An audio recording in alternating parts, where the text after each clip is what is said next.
In the small village of Nokwa, there was a peculiar atmosphere that buzzed with excitement and mystery. Located on the outskirts of a dense forest, Nokwa was known for its vibrant marketplace, colorful festivals, and lively people. Yet, among all the attractions of the village, none were as famous as Obioma's Salon. Obioma's name was known far and wide.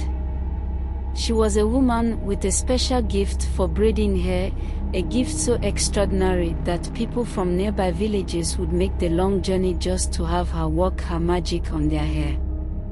Her reputation for creating beautiful, intricate hairstyles in record time was unmatched. While most hairstylists could take hours or even days to complete a complex style, Obioma did it in under an hour. The village marveled at her speed and skill, and every day, her salon was full of eager customers. However, there was something strange about Obioma's salon that no one could ignore. A rule so strict and odd that it made everyone whisper in curiosity and confusion: no mirrors or any reflective objects were allowed inside the salon. The rule was non-negotiable, and Obioma enforced it with a level of intensity that made even the bravest of women uneasy. Upon entering her salon, every customer was thoroughly checked. Bags, pockets, and purses were emptied to ensure that no mirrors, no shiny objects, nothing that could reflect, made it inside. Many wondered why Obioma enforced this strange rule so harshly, but very few dared to question it. After all, as long as they left with perfectly braided hair in under an hour, why bother challenging her?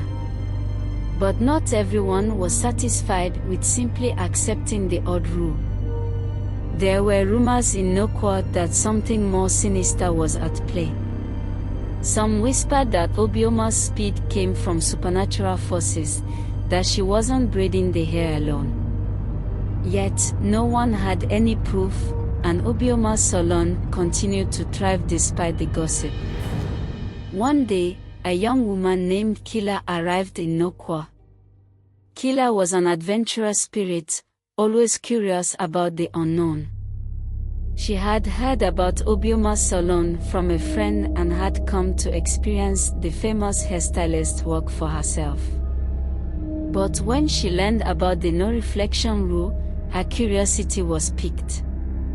Something didn't feel right to her.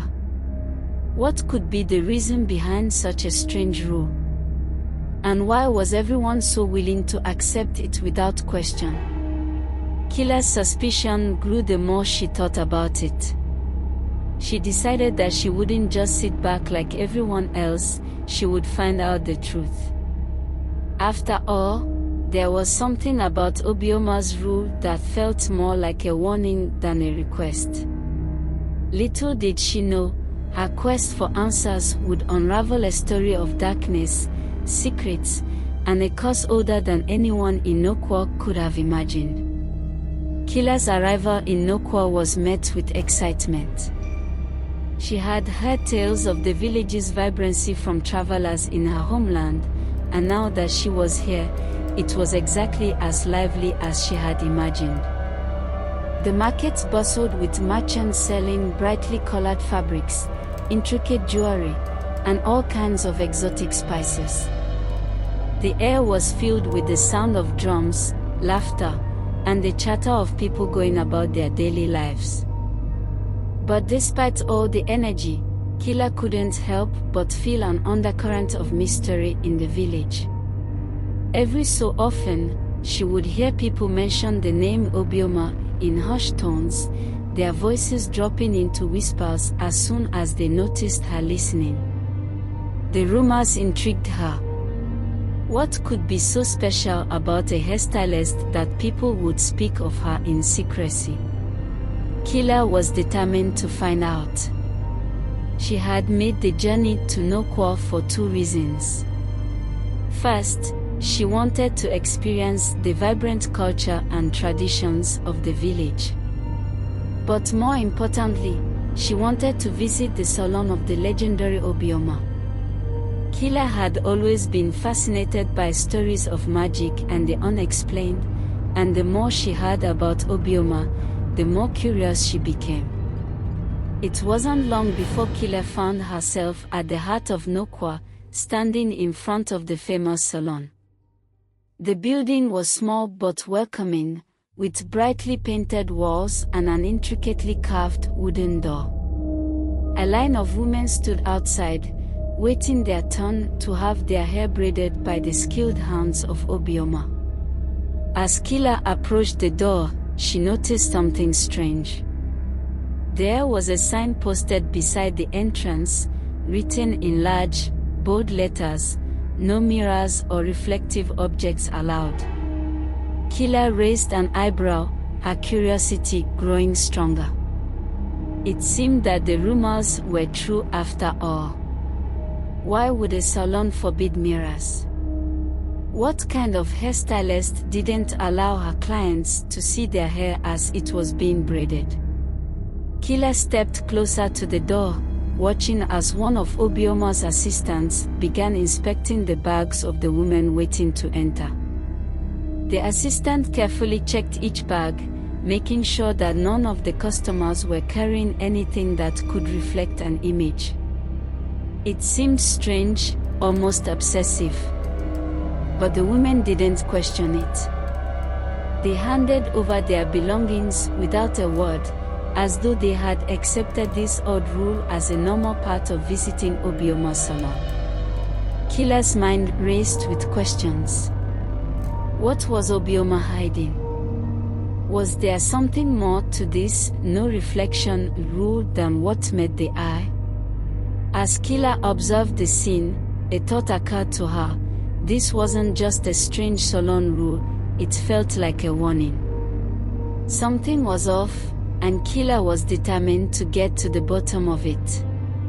Her resolve was tested as she debated whether to step inside or turn away. The women around her looked calm, unfazed by the lack of mirrors. But Kila had never been one to follow rules blindly. She was adventurous and, above all, curious. She didn't just want to have her hair braided by Obioma, she wanted answers. She approached the door, her heart beating a little faster. As the assistant reached for her bag to check for any reflective objects, Kila couldn't help but wonder what would happen if someone accidentally broke the rule. Would Obioma refuse to serve them? Or was there something more dangerous at play? The assistant gave her a brief nod, signaling that her bag was clear of any mirrors or reflective surfaces. Kila smiled politely and stepped inside the salon, her eyes scanning the room for any clues. She was about to enter a world of secrets that would challenge everything she thought she knew. Inside, the salon was simple but beautifully arranged. Woven mats lined the floor, and the smell of fresh herbs and oils filled the air. Obioma stood at the center, her hands skillfully braiding a customer's hair with lightning speed. Kila watched in awe as Obioma's fingers flew through the strands of hair, weaving them into intricate patterns with ease. There was no doubt that Obioma was a master of her craft, but something about her presence felt unnatural. Kila took a seat in the corner, waiting her turn. Her mind was racing, but she knew she needed to play it cool.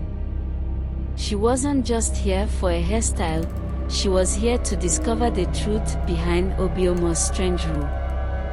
And she would find it, no matter what it took. As she sat quietly, Kila couldn't shake the feeling that she was being watched. Something was wrong, and it was only a matter of time before the mystery began to unravel.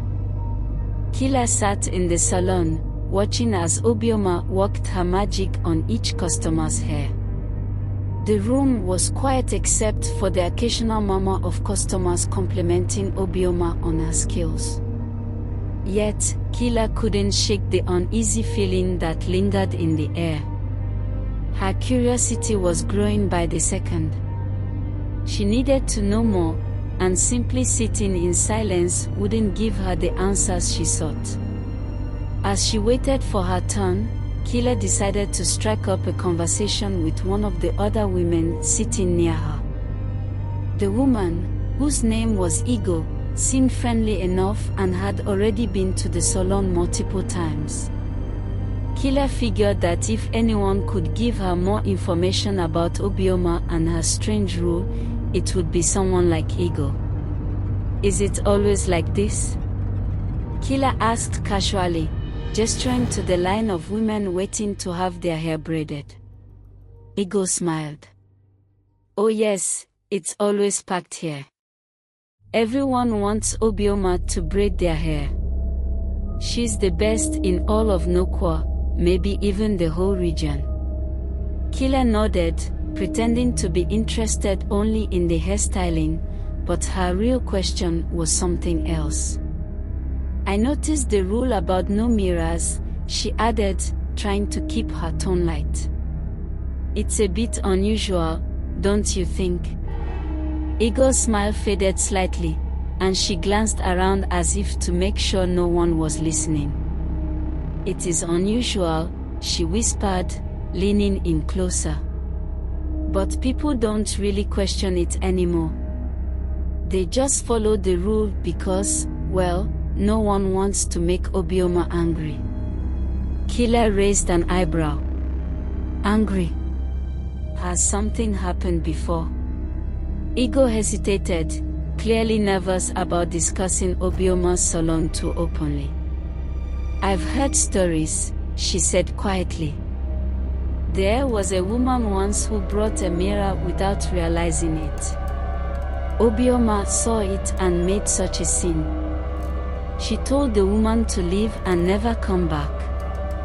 No one has dared to break the rule since." The more Kila listened, the more intrigued she became.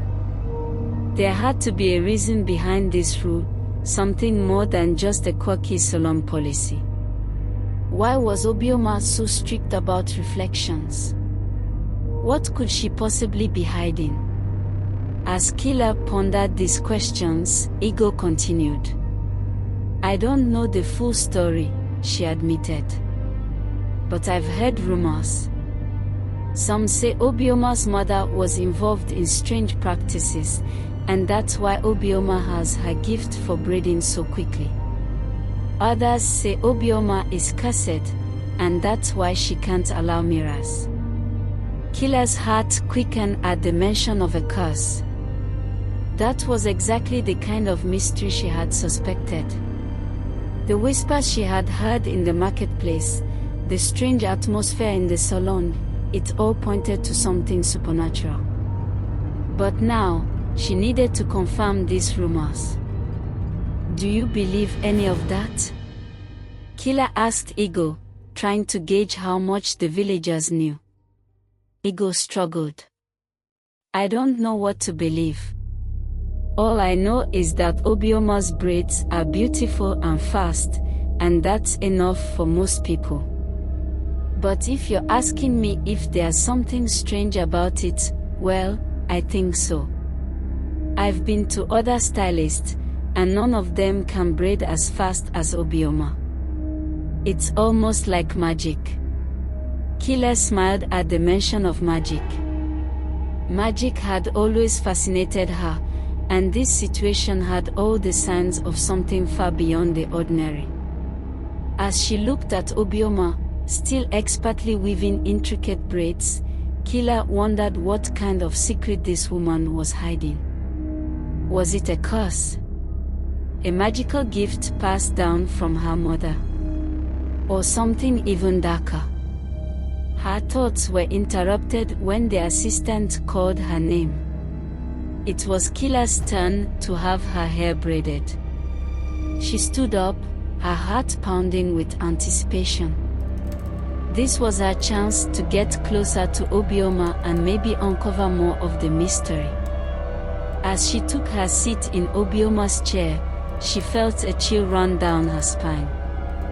The stylist greeted her warmly, but Kila couldn't help but notice the intensity in Obioma's eyes as she began braiding her hair.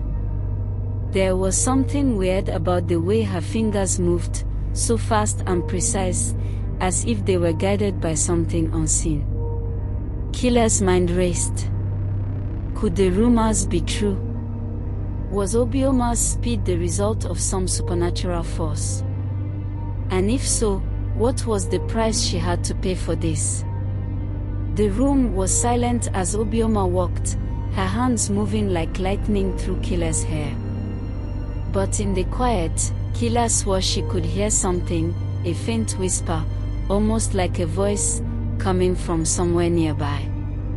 It was barely audible, but it sent a shiver down her spine. She wanted to turn around, to look for the source of the sound, but she knew better.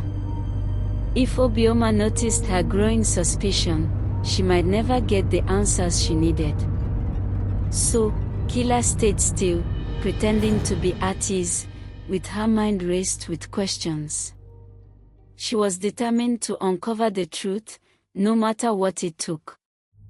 As Obioma continued braiding Kila's hair, the faint whispering grew louder in her ears.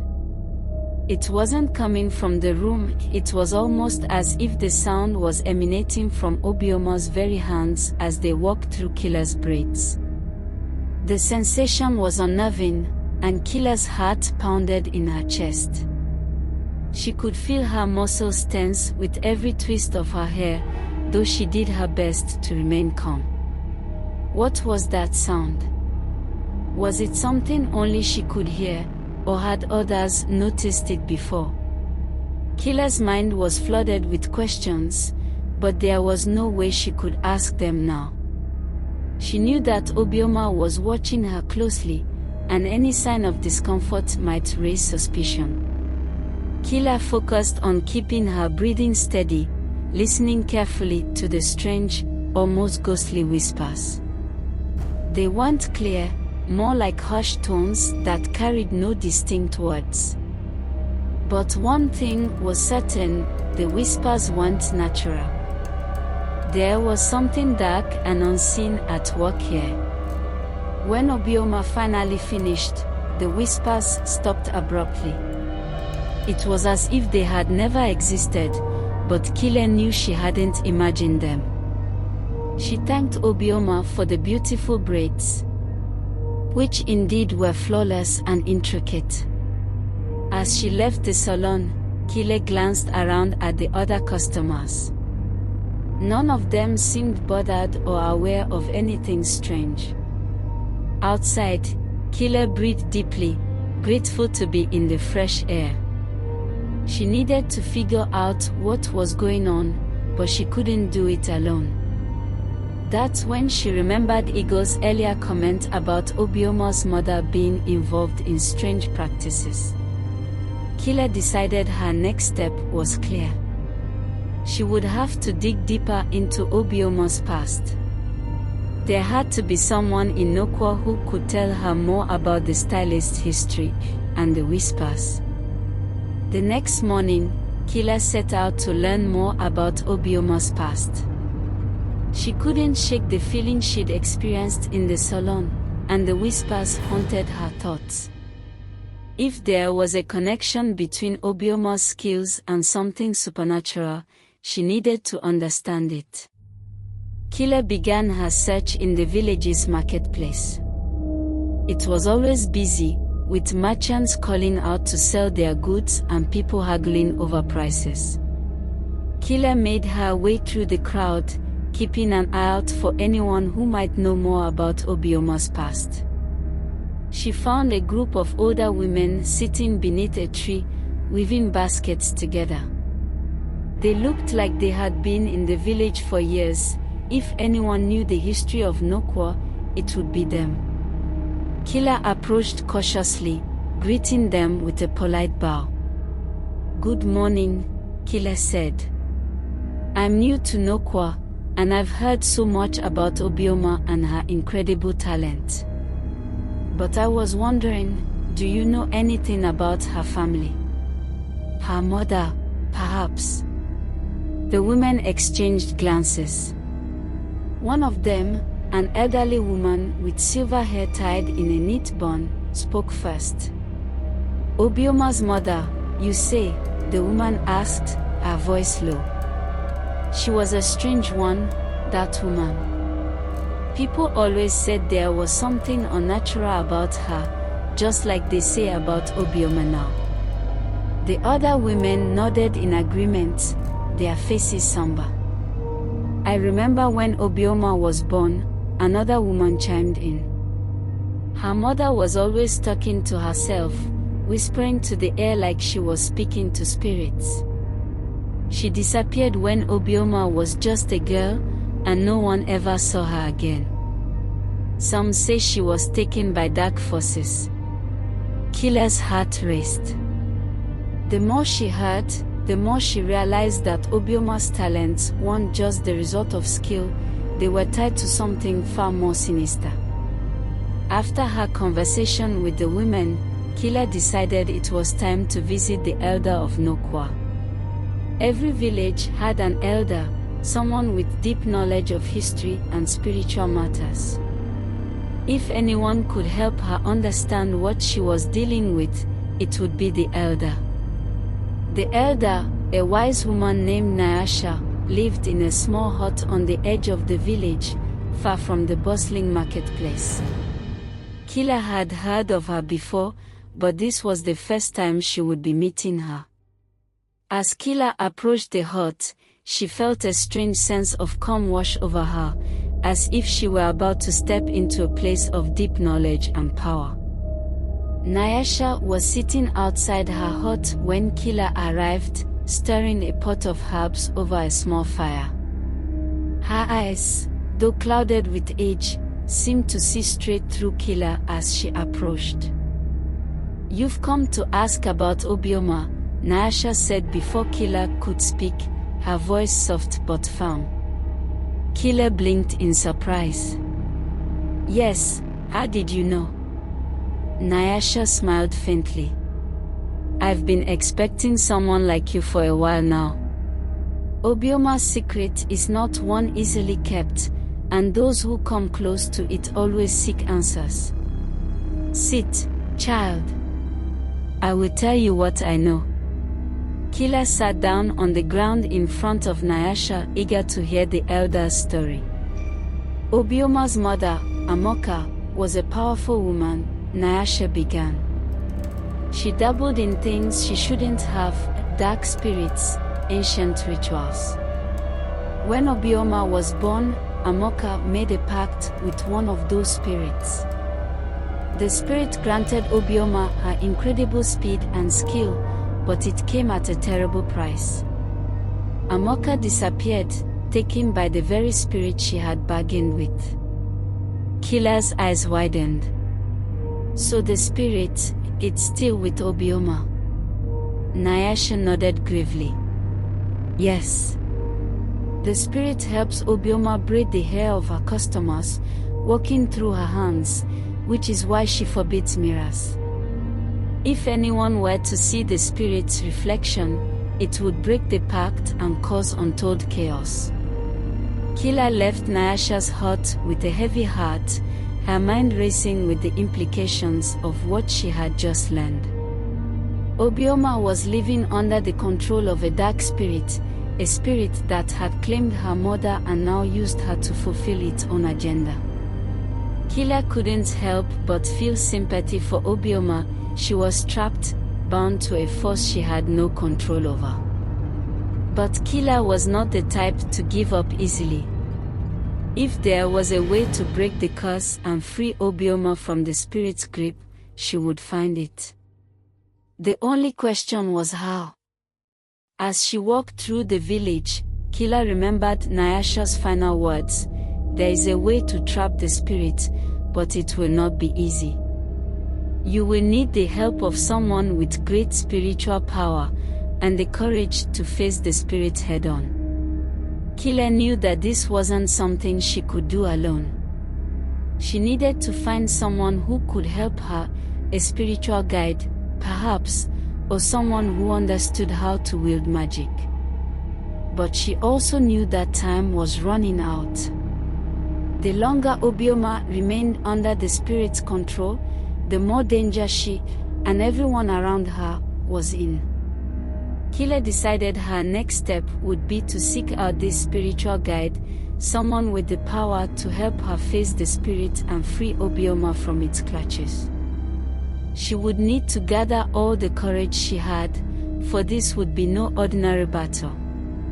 The spirit was powerful, and it wouldn't give up its hold on Obioma without a fight. But Kila was determined. She had come this far, and she wasn't about to back down now. The future of Obioma, and perhaps the entire village, depended on her finding a way to stop the spirit once and for all. Kila's quest to free Obioma from the dark spirit was growing more urgent. The village of Nokwa continued to bustle with life, unaware of the sinister presence that lurked within Obioma's salon.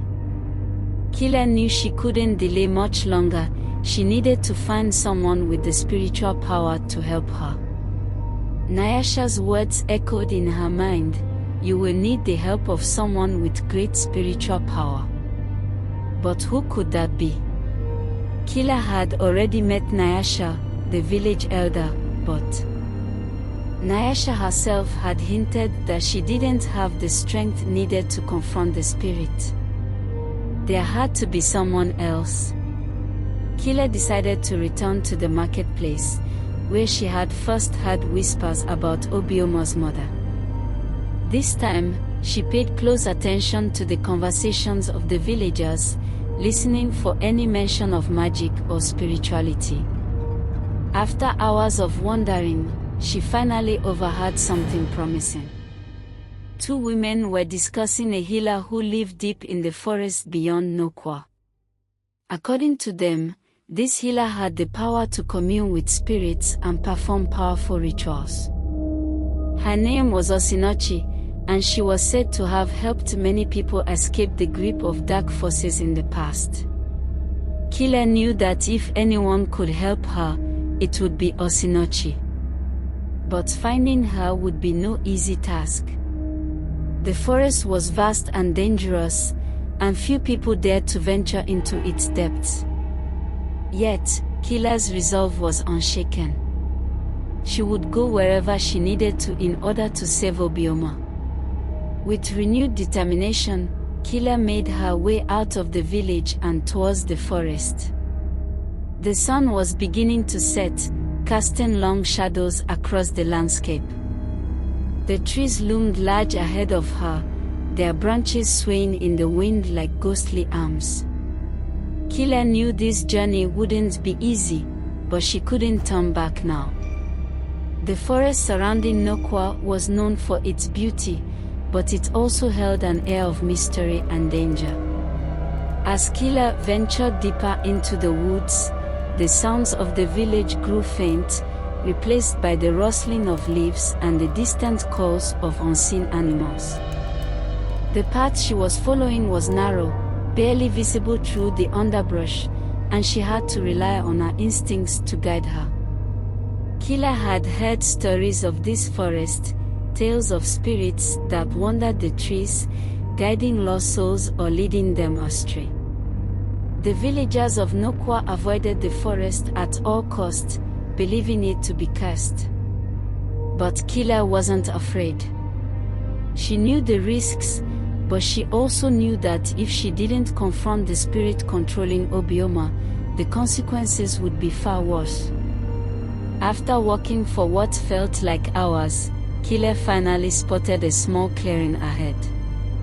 In the center of the clearing was a humble hut, its walls made of mud and thatch, with smoke rising gently from the chimney. This had to be Makulu's home. Kila's heart raced as she approached, feeling both excitement and apprehension. As she stepped into the clearing, the door of the hut creaked open, and an elderly woman appeared in the doorway. She was small but stood with a commanding presence, her eyes sharp and knowing. It was as if she had been expecting Kila all along. "You've come seeking answers," Osinochi said, her voice calm but filled with authority. Kila nodded, standing tall despite the weight of her mission. "I need your help. There's a spirit controlling a woman in my village. I've been told you have the power to help me free her."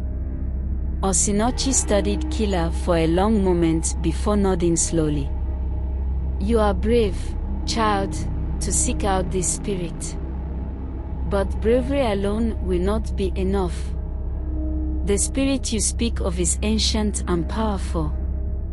It will not give up its hold easily." Kila swallowed hard. "I know. But I'm willing to do whatever it takes." Osinochi smiled, a hint of admiration in her expression. "Then we shall begin. Come inside, and I will tell you what must be done." Inside Osinochi's hut, the air was thick with the smell of burning herbs and incense. Shelves lined the walls, filled with jars of powders, dried leaves, and strange, unidentifiable objects. In the center of the room was a large wooden table, upon which lay various tools and talismans, all used for rituals and spiritual work. Osinochi motioned for Kila to sit, and then she began to speak. The spirit that controls Obioma was summoned by her mother long ago. It feeds on the energy of those whose hair Obioma braids, growing stronger with each soul it touches. Obioma, though skilled, is merely a vessel for the spirit's power. Kila listened intently, the weight of the situation pressing down on her shoulders. "Is there a way to stop it? To break the bond between the spirit and Obioma?" Osinochi nodded. "There is, but it will not be easy. The spirit has bound itself to Obioma, and it will resist any attempt to sever that bond. To trap the spirit, we must first weaken it, and then lower it into a place where it can be contained." Kila leaned forward. "How do we weaken it?" Osinochi stood and walked over to a shelf, taking down a small, reflective object, a mirror. "This is no ordinary mirror," she explained. "It has been enchanted with protective magic. When the spirit sees its own reflection in this mirror, it will weaken, for it cannot bear to see itself. But you must be careful. The spirit will lash out once it realizes what you are trying to do." Kila took the mirror in her hands, feeling its weight.